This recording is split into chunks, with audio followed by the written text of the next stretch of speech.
let me ask you, obviously, Trump's former chief of staff, General John Kelly, Sure. was alarmed, he says, by what he heard when Trump said he wanted to use the National Guard or the Pentagon to go after the enemy within, Americans with whom he disagrees, including the Pelosi's, Adam Schiff. And then he gave an interview. He said that Trump, quote, certainly falls into the general definition of fascist, that he is, quote, certainly an authoritarian, admires people who are dictators. You've called him a disgruntled former employee. But why shouldn't Americans out there listen to somebody who worked closely with Trump, worked with him longer than you've worked with him, retired four-star Marine general, served his country honorably, who is conservative, who says he agrees with Trump on most policies, but is worried about this aspect of Trump? So let me say two things in response. So first of all, a lot of what John Kelly, pretty much all of what John Kelly accuses Donald Trump of saying, there were other people in the room, Mike Pence's former chief of staff, for example, who've explicitly said Donald Trump never said those things, right? So one, on Mike Pence, the guy comments, who's not going to support Trump because Mike Pence's former chief of staff said that Donald Trump didn't say those things, right? So that's number one. Number two, I actually think there's an interesting conversation here to have, Jake, which is why does John Kelly not support Donald Trump? It's about policy. It's actually not about personality. He says he agrees with Trump on most policy. No. He agrees with Trump on most policy. He disagrees with Trump on how Trump views his role and his and the fascism and the authoritarianism. I don't buy that, Jake. I don't buy that, because if you actually look at John Kelly, at folks like Liz Cheney, the fundamental disagreement they have with Donald Trump is, even though they say that they're conservative in the sense that they want America to get involved in a ton of ridiculous military conflicts. They want America to police the world, and Donald Trump wasn't. John Kelly lost a son in Afghanistan. Why are you saying that he, like, I've never heard John Kelly say whether he supports of Iraq or Afghanistan. And I honor his son's sacrifice, and I honor his family's sacrifice. That doesn't mean he's not wrong about policy. What specifically are you talking about? What has he said? Is your argument that a person who lost a son in Afghanistan can't be wrong about public policy? I'm asking then you. Why bring that up? Let's talk about public policy. Because I've never criticized his service or his son's service. I brought it up because you're acting as if he is pro-war, and I've never heard him say whether or not he supported the war in Afghanistan or the war in Iraq. He was a general carrying out orders. Because I know John Kelly's worldview, and I know the people who have attacked Donald Trump the most vociferously on foreign policy. They'll say, well, he's a dictator, when what they really mean is they won't listen. Donald Trump wouldn't listen to the leadership of the military when they wanted him to start ridiculous conflicts. That is a consistent theme.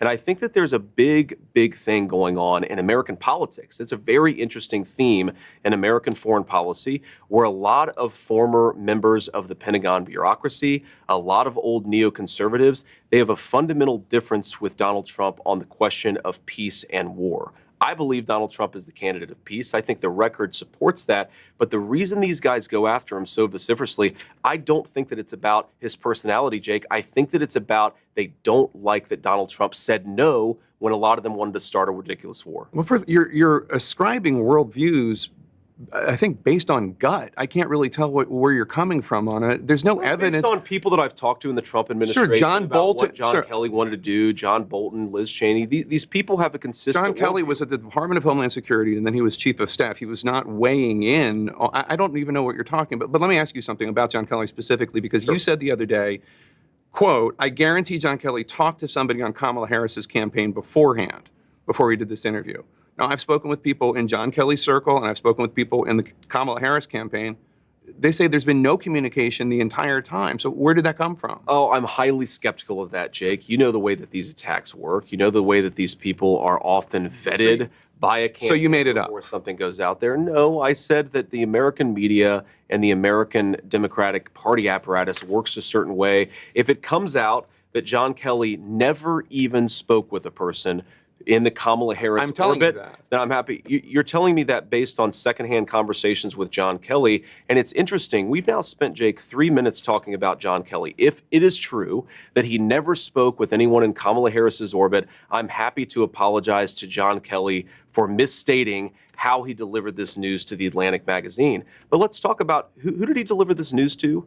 To Jeffrey Goldberg, a guy who lied the United States into the Iraq War, which led to the deaths of millions of innocent Arabs and thousands of innocent Americans. You don't go to that guy if you don't have a particular ideological motive. I think that's what's going on. If I'm wrong, I'm happy to say that I'm wrong. I think it's interesting that you think that a magazine writer lied the American people into war. Well, he encouraged it. He wrote stories that were dishonest. He wrote a story about the gassing of the Kurds in I forget if it was the Atlantic or the New Yorker, but I'm actually referring to John Kelly talking to the New York Times. He wrote stories, by the way, where he took what intelligence officials in the American Pentagon bureaucracy said and wrote it as the gospel truth. And this highlights the entire point that I'm making about Trump's foreign policy, is this is a guy who wants to use American troops sparingly. He wants peace through strength. It's why his foreign policy was so successful during his first term. It's all the same people who were wrong about Iraq. They were wrong about the quagmire in Afghanistan. They were wrong about Syria. They were wrong about everything. And now they're coming after Donald Trump because he actually has a realistic and cautious foreign policy. I'm talking about people who worked for Donald Trump in his first administration. That's what I'm talking about. I'm talking about not just John Kelly, but Mark Milley, who was the Trump-appointed chairman of the Joint Chiefs of Staff, who disobeyed Trump's direct orders on troop redeployments in Syria. And I'm talking about the guy that had your job. A massive violation of his constitutional oath. By the way, I'm talking about the guy that had your job before Donald Trump's supportive crowd wanted to hang him, Vice President Mike Pence, who said, as you know, that Trump put himself before the Constitution. I'm talking about General Mattis, also Secretary of Defense in Trump's administration. I'm talking about Mark Esper, the Secretary of Defense, who told me that Trump does have fascistic tendencies.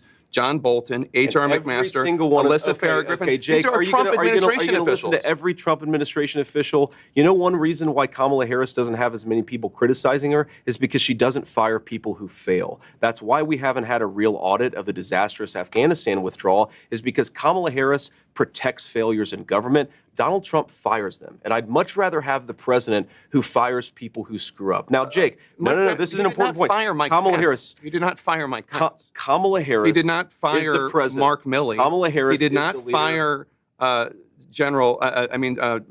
John. He fired a lot of those people, Jake, and he did because they weren't doing their job. But this is the thing, Jake. We've now spent 5 minutes talking about people in Donald Trump's staff who think he's not fit for office. He fired. Who think he's not fit for office. Oh, they didn't think he was unfit for office until they had a falling out with him because he fired them. And we're not talking about the public policy. Well, we're actually talk about how Americans can't afford groceries. We're actually Can we talk about the fact that Americans can't afford the cost of housing? Can we talk about the fact that a lot of people out there in Erie, Pennsylvania, they're the ones who suffer and die when people like Mark Esper and Mark Milley don't obey the commander-in-chief's orders. We're talking about Donald Trump and what he says. Yes. And Donald Trump says... And you'd much rather talk about what Donald Trump allegedly said than what Donald Trump did in office. I'm talking about what he did in office, Jake, what he said publicly. 1.5% he wants to use inflation. The military to go after the enemy within, which is the American people. He did not say that, Jake. The enemy within? He said that he was going to send the military after the American people. Show me the quote where he said that. He said the enemy within. He said far-left lunatics. He's talking about people rioting. And Schiff. He's talking about people rioting after the election. I think the Pelosi's were rioting after the election? He said... Adam Schiff was rioting after the election? You're using two separate phrases. He said about using the military that far-left lunatics, people who riot in the wake of an election, people who burn down American cities in the summer of 2020, yes, we should have a federal law enforcement This is what he said to Joe Rogan on Friday. The enemy within that he wants the military to go after. No, this is the enemy within a bigger problem than Kim Jong-un. The second part. We have people that are really bad people that I really think want to make this country unsuccessful. That's who the enemy within. And did he say that he wants to use the military against those people? Here's the game. Use the military to go after the enemy within. Here's the game that you're playing. He said that he... playing a game. No. Can I answer the question, please? He said that he wanted to use the military to go after far-left lunatics who are rioting, and he also called them the enemy within. He separately, in a totally different context, in a totally different conversation, said that Nancy Pelosi and Adam Schiff were threats to this country. Were the enemy within. The enemy within. He said they were the enemy within. So every time he uses the exact same phrase, we assume that he uses I don't know. I don't throw around the term of enemy within to talk about using the military against going American people. And you're asking his vice president, but you won't let me answer the question. I'm telling you that Donald Trump has said, and I agree with him, that we should use the U.S. military to go after Americans. People who riot, who burned down our cities. And this was what John Kelly was. The National Guard. This was what John Kelly was alarmed by: the idea of using the U.S. military to go after Americans. That's what he said. Donald Trump never said Americans writ large. You keep on putting words in his mouth and my Are they mouth. or are they not Americans? Far left people who commit acts of violence, who riot. And now you're doing a very narrow definition of what he said, which is not what he said. care. That's not what he said. But let me ask you. Let me ask you the bigger point. He did say that, Jake. He did. He said that he wanted to use the U.S. military. Let me clarify. To go after far left lunatics, yes. And then he go also after added people who were rioting and looting. And he added, never said. He added he Schiff. never said. And then he added the Pelosi's. He never. He and then said he added people that don't want the country to succeed. He said that Adam Schiff and Nancy Pelosi he used in a separate context and a separate conversation. And what you're doing is you're smashing two totally different conversations. Fox asked him about this last week, and he didn't take issue with it. He said the enemy within is the biggest threat to this country. But did he say the enemy within, that he's going to use the military against Nancy Pelosi? Donald Trump offered Nancy Pelosi the National Guard on January the 6th, and according to private emails, she rejected it. So let's talk about things that he wants to do that are feeding into this concern that people like John Kelly and General Mattis and General Milley have. He said on Friday, Special Counsel Jack Smith should get thrown out of the country. He's threatened to arrest election officials who cheated. We know that he believes a lot of people cheated that did not cheat. Yes, if you violate the law, you should be arrested. Yes. No one disagrees with that, but he's talking Apparently about... you do, based on the way you're asking the question. No, based on the fact that he's accused people that didn't break the law of breaking the law when it comes to the election. And if you want to revisit that, I'm happy to. But Liz Cheney, he said, should be put before a war tribunal. None of that sounds fascist to you at all? No, of course it doesn't. Putting Liz Cheney before a military tribunal? First of all, I don't buy into the premise of what you're saying, Jake, because I just on things that I know that he said, on things that I know that he said, you're imputing things, you're taking words out of context, you're taking two separate conversations and pretending that they were made at the exact same time. So I'm rejecting the premise of your question. I frankly don't believe what you're saying about Donald Trump's words. If you'd like to put up a clip and actually put him in context, I think the American people would realize that Donald Trump is a hell of a lot more reasonable than the people like Liz Cheney who would like to lie us into war. Now, Jake, we also have to remember, step back a little bit. Well, ask yourself a basic question about network integrity.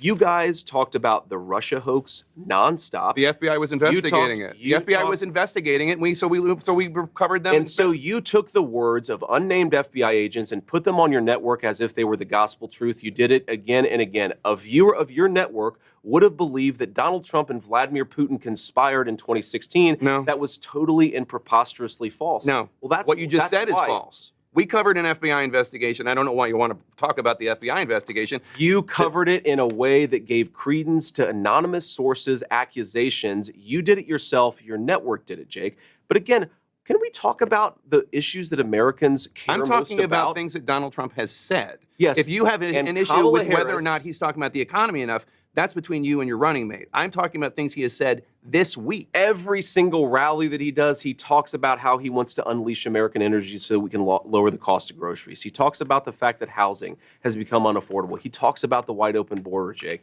Kamala Harris and her allies, it's interesting. Kamala Harris and her media allies, and I would put CNN in this category. You guys seem to care. I'll tell you that. They wouldn't. Well, they should watch your network more because you guys seem to care more about Donald Trump's past than the future of the American people. We're running this campaign on making the American dream. I'm specifically asking about how Donald Trump is going to be president in the future should he win. And then we're being told he's going to pursue economic policies that lower the cost of groceries and make life more affordable again. He talks about it every single day on the campaign trail, and so do I. What you're talking about is an anonymously sourced story, or one guy nothing anonymously sourced, or who one guy who is a disgruntled employee. I told you 5 other people pushed back against him and said that what he said was dishonest. So why don't we talk about the policy that's affecting American citizens and not what Donald Trump allegedly said, according to one guy who's pissed off because he got fired by Donald Trump? I didn't bring up any of the things that he said. He said, I didn't bring up. You brought up John Kelly, and that I just described. I brought up John Kelly's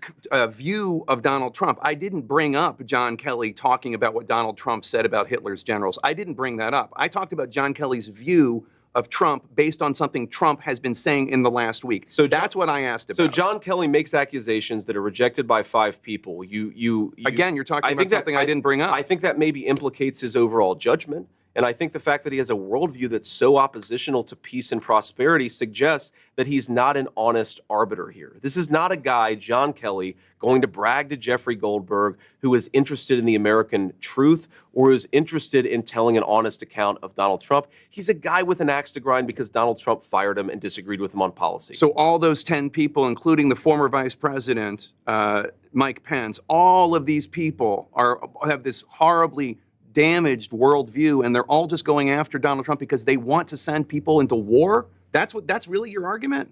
Absolutely. It's not like these are conservative. Absolutely, that's my argument. These are not conservative Jake, Republicans. These aren't conservative Republicans who are concerned about Donald Trump. They're not. That's not right. All of these people, Jake, they came into office thinking that they could control Donald Trump. That when he said he wanted peace in the world, Mike Pence thought he could control Donald Trump. Yes, he did. And when he found out that when he found out that he couldn't, they all turned on Donald Trump, and a lot of them got fired. And we're running, and we're trying to staff the government with people who are going to govern according to principles of peace and prosperity. Let me ask you. They're pissed off about it. Let me ask you, because we're being told that we're over. Yeah. One more question, because we have to go to this rally. You are running to be vice president of the United States. Of course. And there is a 50-50 chance, maybe better, I don't know, that you're going to succeed. Are you running to be vice president of the United States, or are you running to be vice president of the red states? Because if you win, and there's a decent chance you will, you're going to be vice president of childless cat ladies. You're going to be vice president of legal Haitian migrants in Springfield, Ohio. You're going to be their vice president, too. Are you running to do that? Jake, of course I'm running to be the vice president of all Americans. I'm running because I want people to be able to afford a good life in this country. You know how I grew up. You know that I grew up in a family where things were often tough. I want, whether you're in a blue state or a red state, whether you're going to vote for Trump or you're going to vote for Harris, I want you to be able to have a good life in this country. But what's not going to happen with the broken leadership in Washington, D.C. Let me give you a statistic, Jake, because here is what the leadership of people like Kamala Harris and Nancy Pelosi and, yes, Mike Pence over 30 years in this country has led to. A person with a bachelor's degree lives 7 years longer than a person without a bachelor's degree. There are a lot of people who have gotten rich and powerful off of American decline. Some of them have had R's next to their name. Some of them have had D's next to their name. And the first person who I believe is really putting the interests of the American people first is Donald J. Trump.